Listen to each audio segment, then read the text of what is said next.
Hello everyone, welcome back. आज हम बात करेंगे PHUPSC 2016 के पेपर के बारे में। तो चलिए शुरू करते हैं। हमारा फर्स्ट क्वेश्चन है कि यदि आव्यूह ए मैट्रिक्स दी हुई है, उसकी ऑर्डर भी दिया हुआ है, तो हमको लेमडा की वैल्यू फाइंड आउट करनी है। तो इस क्वेश्चन में लेमडा की वैल्यू फाइंड आउट करने के लिए हमें इसको सिंगुलर मैट्रिक्स दिखाना पड़ेगा। और सिंगुलर मैट्रिक्स दिखाने का मतलब इसका डिटर्मिनेंट की वैल्यू 0 आनी चाहिए। तो उसकी डिटर्मिनेंट की वैल्यू 0 आएगी तो हम लेमडा की वैल्यू फाइंड आउट कर लेंगे। तो देखिए, हमने इसको सॉल्व करा है कि ए गिवन था, और इसको जब हमने सॉल्व किया तो जो लेमडा की वैल्यू आएगी वो 13, यानी कि अगर ये मैट्रिक्स हमारी जिसकी ऑर्डर 2 है, अगर वो सही होता ऑर्डर 2 के लिए, तो लेमडा की वैल्यू 13 होती। नेक्स्ट क्वेश्चन है, यदि ए एक 3x3 की आव्यूह हो तो मॉड में 5a का वैल्यू कितना होगा। तो ये प्रॉपर्टी है, और प्रॉपर्टी के अकॉर्डिंग क्या होता है कि वो जितना टाइम्स है, यानी कि ये 5 है, तो 3x3 की यानी कि उसका क्यूब हो जाएगा, यानी 5 का क्यूब 125। तो इसका राइट आंसर है। नेक्स्ट क्वेश्चन है कि यदि -3 किसी वर्गाकार आव्यूह ए की आयगन मान हो तो आव्यूह ए स्क्वायर के आयगन मान क्या होंगे। तो ये प्रॉपर्टी है, ये इसका सिंपल स्क्वायर हो जाएगा। तो 1 का स्क्वायर 1, 2 का 4 और -3 का +9, तो ये इसका आइगन वैल्यू होगा। नेक्स्ट क्वेश्चन देखते हैं, और ये है यदि आव्यूह की कोटि 2 है तो डबल यानी कि उसका 2 गुना है ये, तो उसकी कोटि क्या होगी। तो ये भी एक प्रॉपर्टी है कि कभी भी किसी भी मैट्रिक्स का ऑर्डर चेंज ना करें, तो उसमें किसी भी नंबर का मल्टीप्लाई करने पर उस आव्यूह के ऑर्डर पर कोई इफेक्ट नहीं पड़ता। यानी कि अगर ए की ऑर्डर 2 थी तो वो 2 ही रहेगी, यानी कि इसका राइट आंसर 2 हो जाएगा। नेक्स्ट क्वेश्चन है कि हमें एक सेट ऑफ इक्वेशन दिए हैं और हमें पता करना है कि ये क्या है, यानी कि इसके पास सिंगल कोई सोल्यूशन होगा यानी कि नहीं होगा, या फिर बहुत सारे सोल्यूशन होंगे। तो इसको हमको फाइंड आउट करना है। तो इस क्वेश्चन को सॉल्व करना है, इसको बिना सॉल्व किए हम कुछ भी नहीं कर सकते हैं। तो इसको सॉल्व करेंगे तो हमारे पास इसका एक यूनिक सोल्यूशन आएगा। यूनिक सोल्यूशन आएगा तो उसका सोल्यूशन हम एक बार देख लेते हैं। तो किस तरीके से इस क्वेश्चन को सॉल्व करना है, तो ये हमारे पास उसका सोल्यूशन है। तो हमें ये तीनों इक्वेशन दिए हुए थे, तीनों को राइट कर लिया। अब क्या किया, इन दोनों इक्वेशन 1 और 2 को ऐड करा सिंपल। तो यहाँ से y और y वाले टर्म तो कैंसिल हो जाएंगे, तो यहाँ से हमें एक इक्वेशन बना, इक्वेशन नंबर 4। नेक्स्ट है, हमने क्या किया कि इक्वेशन 3 और 4 को सब्ट्रैक्ट कर दिया, और जब सब्ट्रैक्ट करेंगे तो क्या होगा, 3 ये है और ये 4 है हमारा। 3 4 को जब सब्ट्रैक्ट करेंगे, घटाएंगे, तो 3 में से 3 ये कैंसिल आउट हो जाएगा, और 2 से 2 कैंसिल आउट हो जाएगा। -y इक्वल टू -4, यानी y की वैल्यू हमारे पास 4 आ गई। अब इस y की वैल्यू को हम चाहे तो इक्वेशन 1 में या फिर 2 में पुटअप कर देंगे, हमारी इच्छा। हमने क्या किया, यहाँ पर इक्वेशन 2 को सिलेक्ट करा है, और इक्वेशन 2 में जब इसको सिलेक्ट कर तो यानी कि y की वैल्यू पुटअप किया तो एक इक्वेशन बना 2x + 3z, यानी x और z का एक और इक्वेशन आ गया। और इन इक्वेशन 4 और इक्वेशन 6 को फिर से अलग से सॉल्व करा। अब जब इन दोनों को अलग से सॉल्व करेंगे तो हमारे पास z की वैल्यू निकल के आएगी, और वो आएगी कितनी, 4। अब इस z की वैल्यू और y की वैल्यू जब फाइंड आउट हो गई तो हम किसी भी इक्वेशन में पुट कर देंगे तो हमें x की वैल्यू आ जाएगी, और x की वैल्यू जब सॉल्व करेंगे तो -1 आएगा। यानी कि हमारे पास x की एक पर्टिकुलर वैल्यू आ गई, y की भी एक पर्टिकुलर, और z तीनों की एक सिंगल यानी यूनिक वैल्यू आ गई। तो ये क्या होगा, इसका एक यूनिक सोल्यूशन होगा। तो चलिए अगला क्वेश्चन देखते हैं। तो अगला क्वेश्चन जो बेस है वो एक डिटर्मिनेंट पे है, यानी कि ये हमें दिया हुआ है कि इसमें a b c कोई भी शून्य नहीं है, और हमारे पास इसकी जो वैल्यू है फाइंड आउट करनी है 1/a + 1/b + 1/c की वैल्यू क्या होगी। तो ऑप्शन भी गिवन है इसके। तो इस क्वेश्चन को कैसे सॉल्व करेंगे तो देखते हैं। इसको भी सॉल्व करने का एक ही तरीका है कि इसको अपन सीधा सीधा मल्टीप्लाई कर दें। तो देखते हैं कैसे मल्टीप्लाई होगा। तो हमारे पास ये डिटर्मिनेंट गिवन था, तो हम जैसे मल्टीप्लाई करते हैं कि ये वाला टर्म चूज करेंगे और बाकी सारे इस रो वाले और ये कॉलम, यानी कि ये रो और ये कॉलम छिप जाएगा, तो यानी ये ऐसा दिखेगा। तो यानी इसका जब मल्टीप्लाई करेंगे, इसका इसमें मल्टीप्लाई, माइनस टाइम इसका इसमें मल्टीप्लाई और माइनस ये, तो इसको जब सॉल्व करेंगे तो हमारे पास ये कुछ इस तरीके से टर्म दिखते चले आएंगे। और जब ये पूरा सॉल्व होगा तो यहाँ पे इस इक्वेशन तक आप पहुँचेंगे। इसके बाद क्या करेंगे, ए बी सी से दोनों तरफ भाग लगा देंगे, तो इस तरीके से हमें 1/a + 1/b + 1/c की वैल्यू -1 आ जाएगी। और यानी कि -1 इसका राइट आंसर है, जो हमारा ऑप्शन 4 है। तो यानी ये इसका क्या होगा, राइट आंसर। चलिए आगे देखते हैं नेक्स्ट क्वेश्चन क्या है हमारा। टेक्नोमेट्री पर बेस ये अगला क्वेश्चन हमारा है। और क्वेश्चन में क्या बोला है कि यदि आव्यूह इतना और इतना का गुणनफल 0 आव्यूह है, तो हमें θ - φ की वैल्यू फाइंड आउट करनी है। तो चलिए देखते हैं कैसे इसको सॉल्व करना है। तो सिंपली ये क्या करना है, इसको प्रोडक्ट कराना है। प्रोडक्ट कराएंगे तो ही कुछ बात होगी, क्योंकि उसमें बोला गया कि इन दोनों का जो प्रोडक्ट है वो क्या है, 0 मैट्रिक्स है। तो जब इस दोनों का मैट्रिक्स, इन दोनों को हम मल्टीप्लाई कराएंगे तो हमारे पास कुछ इस तरीके से दिखेगा। तो ये थोड़ा सा लेंदी क्वेश्चन है, एक लाइन में आ नहीं पाया। इन दोनों को मल्टीप्लाई कराएंगे, यानी इस रो का इस कॉलम के साथ मल्टीप्लाई कराए तो ये इक्वेशन बनेगा।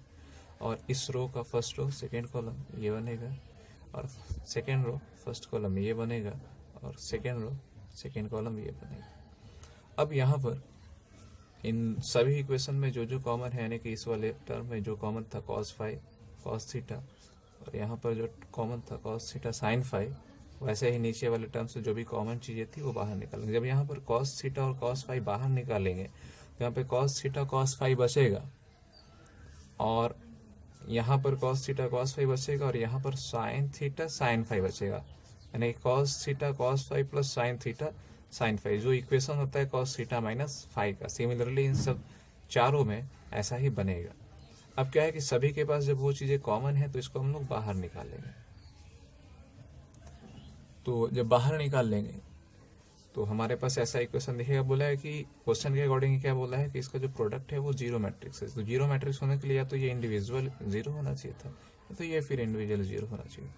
तो हम क्या करेंगे, दोनों को अलग अलग, यानी cos θ - φ = 0 कर देंगे, और ये वाली अपन मैट्रिक्स को 0 कर लेंगे। तो हमको जब यहाँ पर इसको देखेंगे तो यानी cos, इसको जब 0 के इक्वल करेंगे तो यहाँ पे क्या होगा, cos θ - φ की वैल्यू 0, यानी कि cos को उधर भेजेंगे तो यानी क्या होगा, π/2 आएगा। यानी cos π/2 की वैल्यू क्या होती है, 0 होती है। अब जनरल केस की बात करें, यहाँ पर तो पर्टिकुलर केस है नहीं, तो पर्टिकुलर तो π/2 भी होगा। इन जनरल केस यानी कि अगर इसमें n का मल्टीप्लाई करा दें, यानी 3π/2 होता तो भी तो cos की वैल्यू 0 होती। अगर 5π/2 होता तो भी तो cos में इसका वैल्यू 0 ही होता है। यानी कि ये क्या होगा, θ - φ π/2 की क्या होगी, एक ऑड मल्टीपल। और ऑड क्या है, यानी कि ये 3 है और ये 5 है, यानी कि अगर 4 कर देंगे 4π/2 तो यहाँ पर 4 यानी कि ये क्या होगा 2π, और इसकी वैल्यू क्या होगी 1। तो यानी यहाँ पर क्या होगा, ये इन जनरल केस में ये n जो है ऑड है, यानी n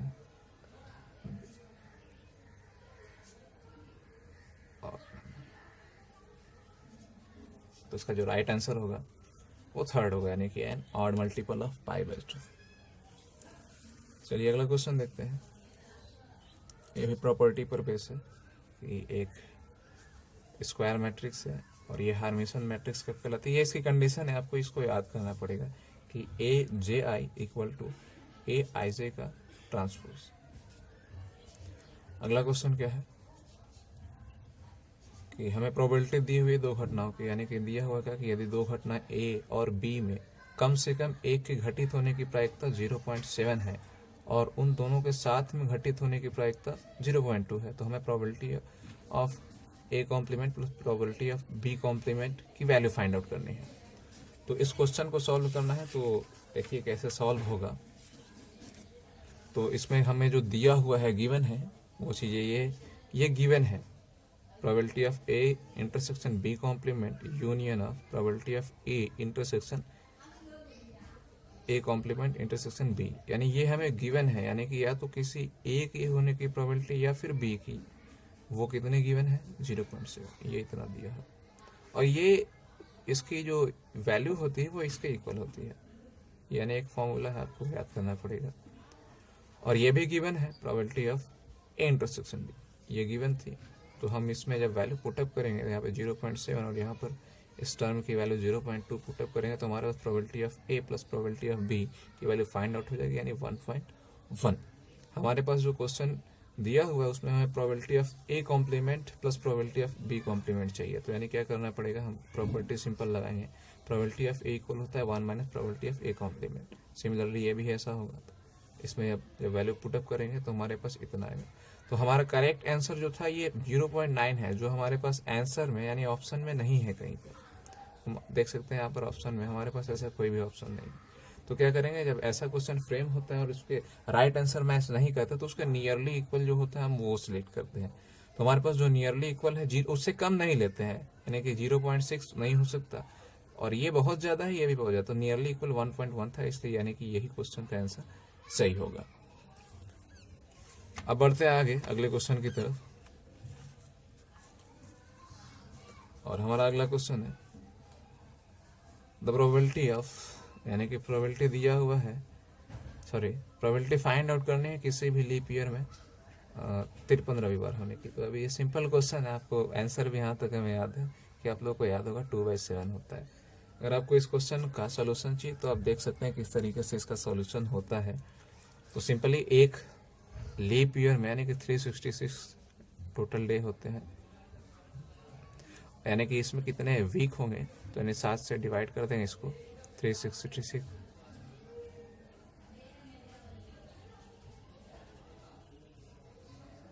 यानी ये कंप्लीट वीक होंगे। और इसमें 52 यानी 52 संडे होगा, 52 Monday Tuesday Wednesday Thursday Friday Saturday, यानी सब होगा। यानी कि 53 होने के लिए हमारे पास 2 शेष है, यानी कि अब सब कुछ कंप्लीट हो गया। तो यानी कि अगला जो डे होगा संडे मंडे हो सकता है, संडे मंडे, या फिर मंडे ट्यूसडे,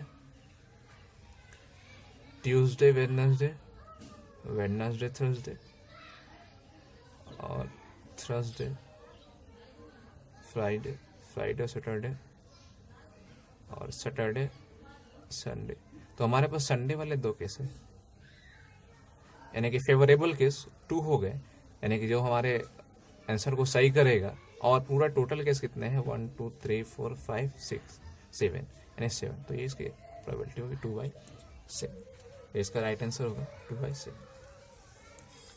नेक्स्ट क्वेश्चन है हमारा, ये हमारे पास 2 इवेंट है ए और बी, जिसमें इवेंट ए की जो प्रोबेबिलिटी है 0.3 है और बी के जो प्रोबेबिलिटी है वो इतनी है 0.6। हमें फाइंड आउट करना है probability of A given B, और ये भी गिवन है। तो इस क्वेश्चन का राइट आंसर जो होगा 1/4 होगा। किस तरीके से इसको सॉल्व करना है देखते हैं।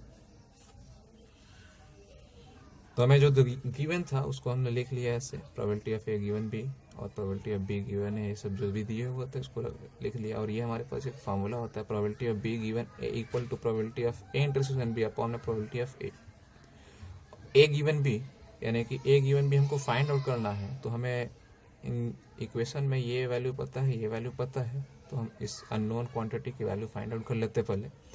तो इसकी वैल्यू हम फाइंड आउट किया तो 0.15 आ गई, यानी कि इसमें पुटअप करके चेक भी कर सकते हो आप कि हमारी जो ये इक्वेशन था वो सही था। यानी कि पुटअप किया तो हमने चेक कर लिया 0.5 ये प्रोबेबिलिटी ऑफ बी गिवन है जो गिवन था।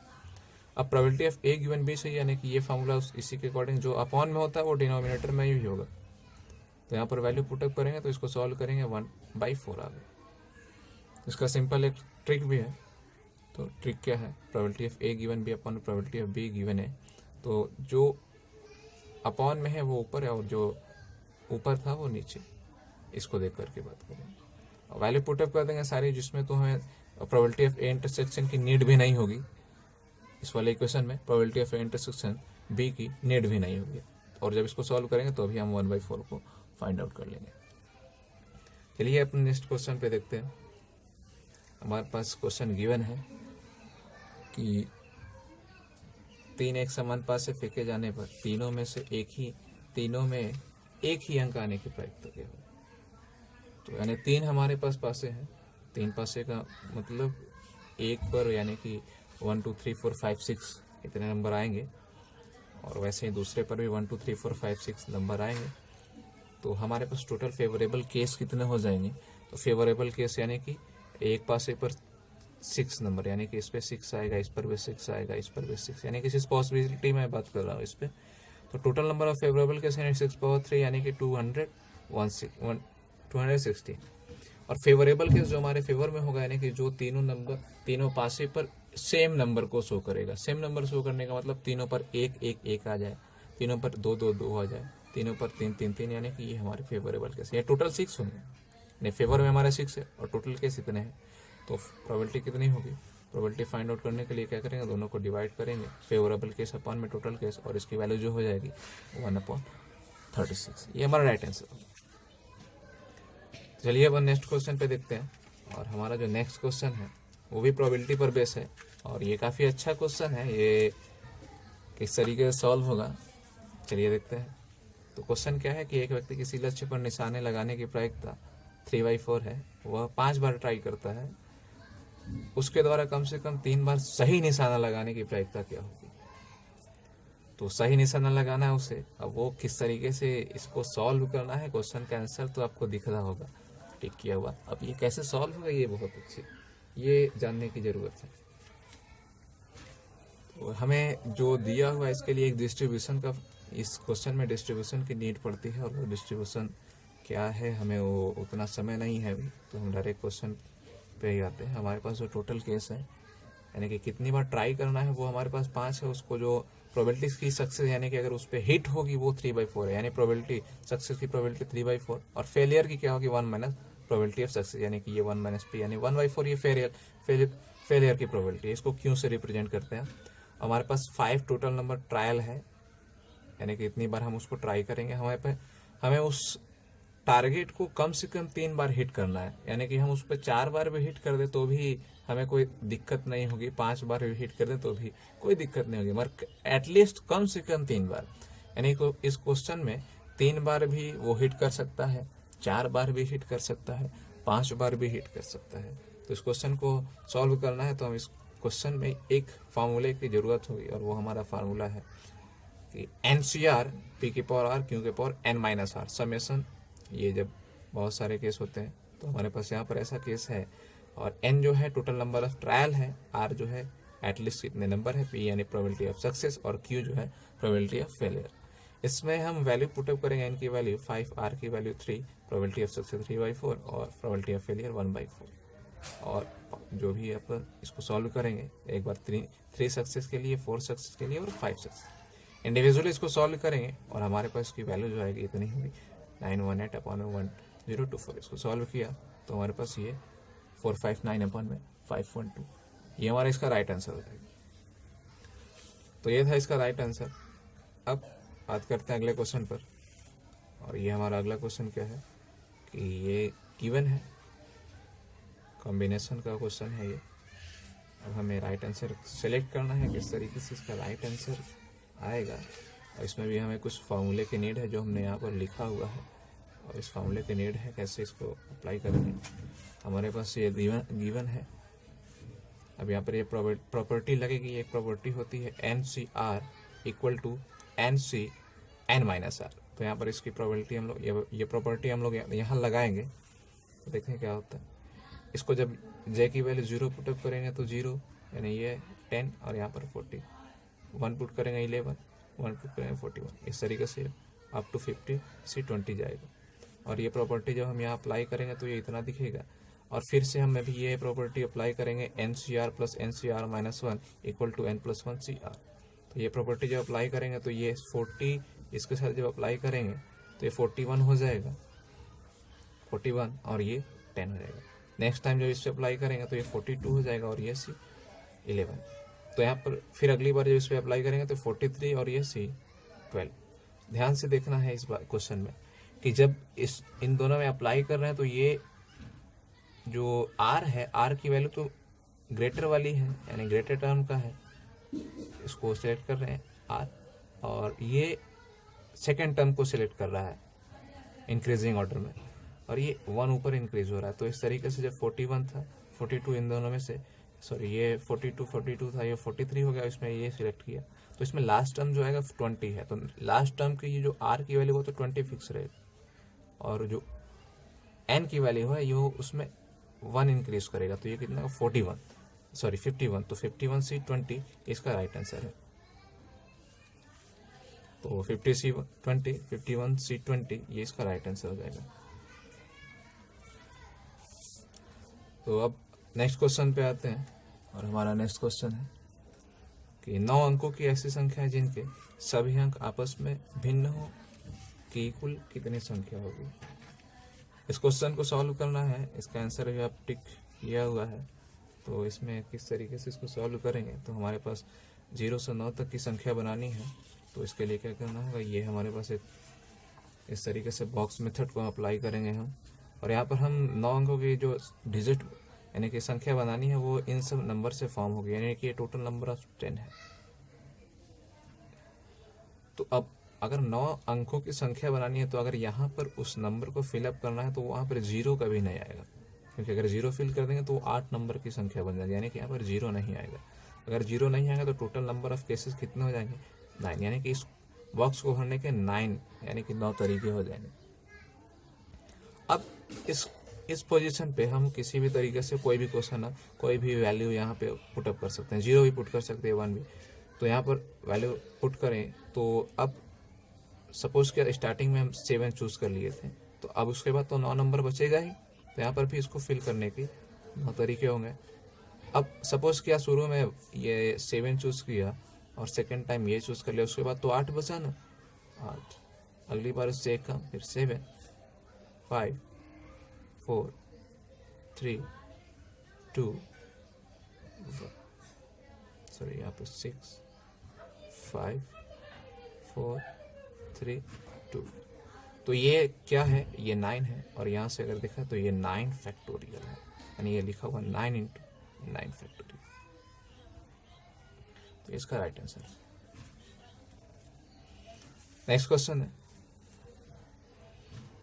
0, 1, 2, 3 को अंकों के रूप में प्रयोग कर बनाई गई 5 अंकों वाली सम संख्याओं का कुल संख्या होगी। ऑप्शन गिवन है। इसको कैसे सॉल्व करना है, ये भी हम बॉक्स मेथड से इसको सॉल्व करेंगे। तो इसको सॉल्व करने का अपना एक तरीका है, देखिए हमारे पास नंबर गिवन है, हमको इवन नंबर चाहिए। इवन का मतलब लास्ट में या तो लास्ट में जो उसकी यूनिट डिजिट होती है वो 2 से डिविजिबल होनी चाहिए, यानी कि हमारे पास 2 से डिविजिबल नंबर केवल कौन है, 0 और 2। यहाँ पे यानी कि कितने नंबर फिल हो सकते हैं, वो फिल हो सकते हैं 2। इस बॉक्स को भरने का 2 तरीका। और 5 अंकों की जो हमको नंबर बनानी है यानी कि फिल करना है, तो यहाँ पर जो है 0 नहीं हो सकता, और जब 0 नहीं होगा तो कितने नंबर आएंगे इसको फिल करने के लिए, 3 होगा। और रिपीटेशन अलाउ है इसमें, तो यहाँ पर इसको भरने के 4, ये 4, और यहाँ पर भी इसको फिल करने का 4 तरीका। इस सबका मल्टीप्लाई कर लेंगे और जो राइट आंसर आएगी 384 होगा। तो इसका राइट आंसर। नेक्स्ट क्वेश्चन है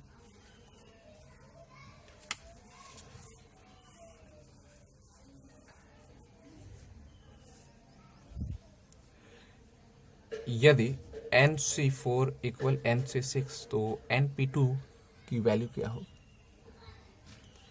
तो इसमें हमको ये वैल्यू फाइंड आउट करनी है, तो इसको भी सॉल्व करना है। तो कैसे सॉल्व होगा, वैल्यू का इस क्वेश्चन का आंसर कितना होगा वो दिया है, उसका आंसर क्या होगा, कैसे सॉल्व होगा वो देखते हैं। NC4 = NC6 गिवन है, तो NC4 अभी हम प्रॉपर्टी लगाएंगे इसकी, तो ये अभी जो ऊपर NCR = NC n-r की प्रॉपर्टी थी वो यहाँ अप्लाई करेंगे, तो ये ऐसा दिखेगा। हम दोनों कंपेयर कर देंगे, तो ये NC4 की वैल्यू 6 के इक्वल, यानी n की वैल्यू 10 आ गई, और NP2 यानी कि 10P2 इसकी वैल्यू कितनी आ गई, 90। तो इसका राइट आंसर। अब बढ़ते हैं अगले क्वेश्चन की तरफ, और अगला क्वेश्चन है कि यदि x = 1 + y + y² + y³ + and so on, ये इन्फिनिट तक जा रहा है, और y गिवन है कि वो 1 से छोटा है, तो मैं y की वैल्यू फाइंड आउट करनी है। इस क्वेश्चन को सॉल्व करना है, कैसे सॉल्व होगा, और आंसर तो गिवन है ही। तो इस क्वेश्चन को सॉल्व करना है, देखिए कैसे सॉल्व होगा। हमारे पास जो गिवन था x = इतना और यहाँ से 1 को साइड किया, दूसरे साइड भेज दिया, और यहाँ y बचा, y वाले टर्म में y कॉमन निकाला, ये फिर ऐसा दिखा, ये फिर से x बन गया। हमको y चाहिए था, x को उधर भेज दिया, साइड ट्रांसफर किया, तो ये हमारे पास y की वैल्यू बनी। तो ये हमारा राइट आंसर था, और ये ऑप्शन नंबर 3 है, तो इसका राइट आंसर। नेक्स्ट क्वेश्चन है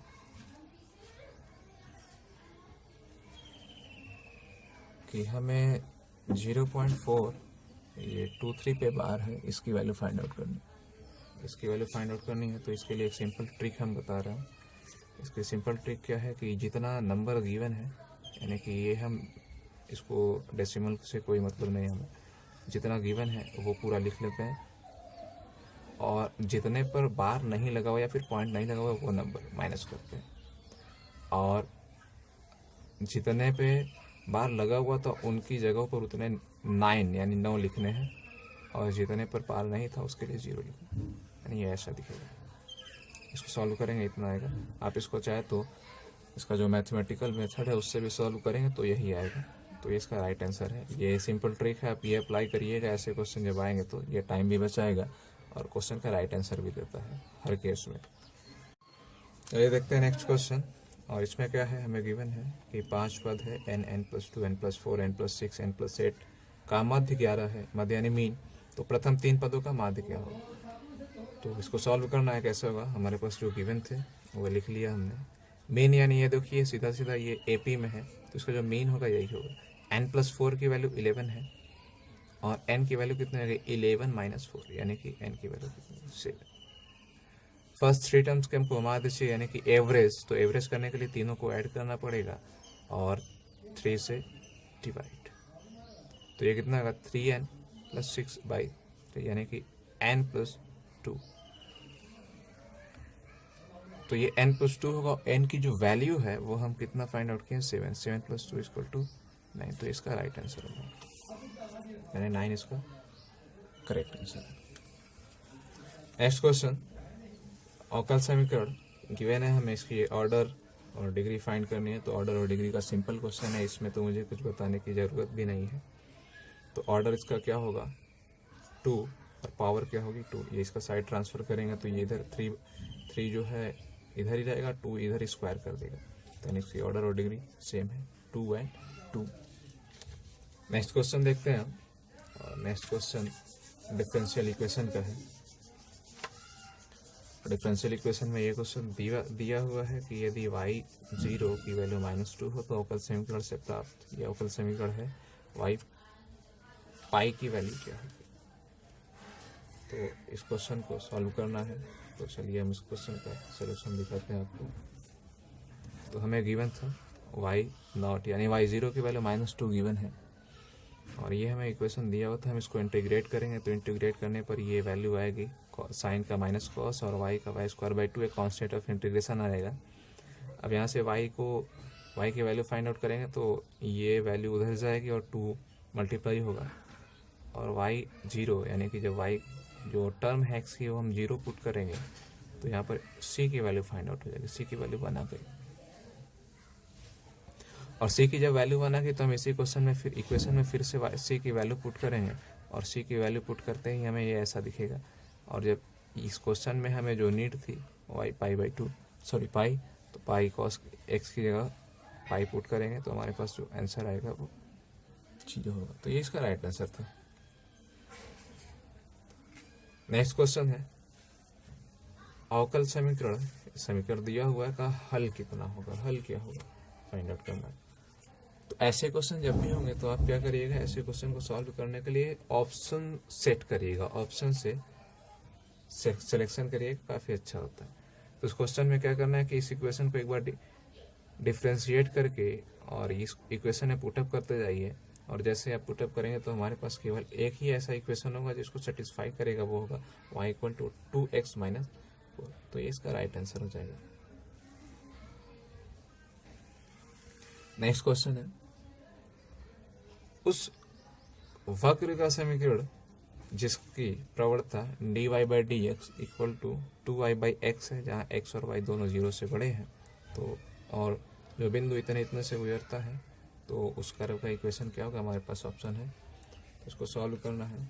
इसको सॉल्व करने का क्या तरीका है देखते हैं इसको। तो इसको सॉल्व करना है तो हमें क्या है कि ये इक्वेशन जो दिया हुआ है dy by D X equal to 2y by X, तो इसको हम ऐसे सॉल्व करेंगे dy बाई डी एक्स, यानी कि यहाँ से हम इस dy बाई y और ये ऐसा होगा dx 2 इसको इंटीग्रेट करेंगे तो ये log y होगा और ये 2 log x plus log constant of integration. अब यहाँ पर क्या होगा log प्रॉपर्टी है log की प्लस log c, फिर से log की प्रॉपर्टी लगाएंगे तो यहाँ पर होगा एक्स स्क्वायर सी log y। अब log से log उधर भेजेंगे तो ये क्या होगा y equal to x square c. हमें कॉन्स्टेंट ऑफ इंटीग्रेशन की वैल्यू फाइंड आउट करनी होगी। उसके लिए क्या करना होगा कि हमें जो पॉइंट गिवन है उससे पास कराना होगा इस इक्वेशन को।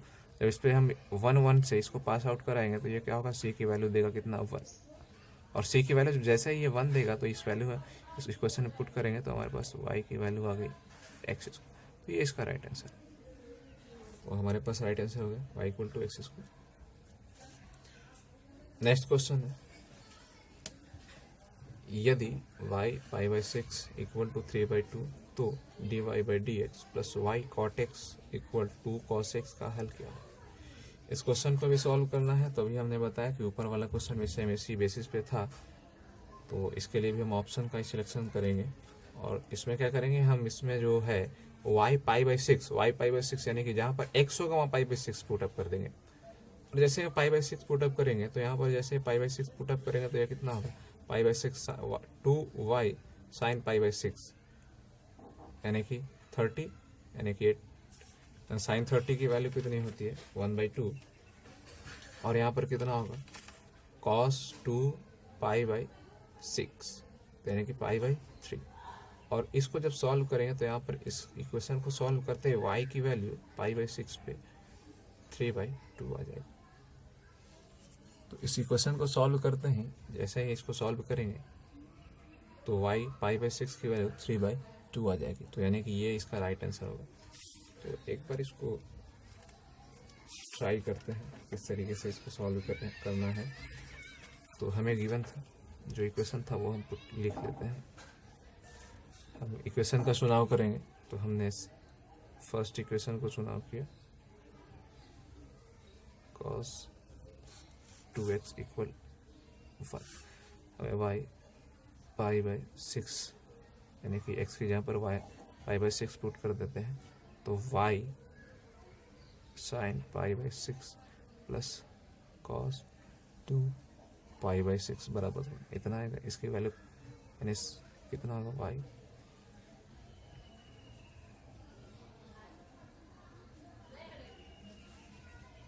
देखिए कितना होगा तो y 1/2 प्लस ये 1 माइनस 1/2 y/2।